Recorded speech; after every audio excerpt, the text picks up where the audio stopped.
રજા પૂરી થવાની છે અને અમારે પાછું દિલ્હી જવાનું છે, એટલે થોડું દુઃખ તો થાય છે, પણ શું કરું, જાવું તો પડશે. એટલે મારું દુઃખ થોડું ઓછું કરવા માટે અમરેલીથી ઘણો બધો નાસ્તો હું હર વખતે દિલ્હી લઈ જાઉં છું, એટલે આજે એ લેવા માટે આવી ગઈ. મળી તો ત્યાં પણ રહી જ છે, પણ આના જેવું નહીં. ગુજરાતનો ટેસ્ટ ક્યાંય નથી આવતો. બધો સામાન ઘરે મૂકી અને સાગરે ફરીવાર ગાડી ઉપાડી મને કે ચાલ તને લોંગ ડ્રાઈવ ઉપર લઈ જાઉં. और अभी तो रुको। હું તો ખુશ થઈને બેસી ગઈ, પણ ત્યાં જઈને ખબર પડી કે એની ગાડી સર્વિસમાં રાખેલી હતી, તો એ લેવા માટે જવું હતું, એટલે મને ડ્રાઈવર બનાવીને લઈ ગયા હતા. એટલે આ ગાડી મને આપી દીધી અને પાછળ પાછળ જો એની 4 વ્હીલ લઈને આવે છે. લોંગ ડ્રાઈવના બહાને મને ડ્રાઈવર બનાવીને લઈ ગયા. હવે જો તમે.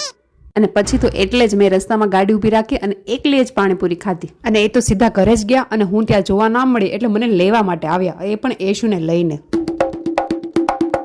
થોડી વાર મેં નાટકો કર્યા, પછી બેસી ગઈ. મેં કીધું અહીંયા પાછા મૂકીને જતા રહેશે, તો હવે તો બાઇક પણ નથી.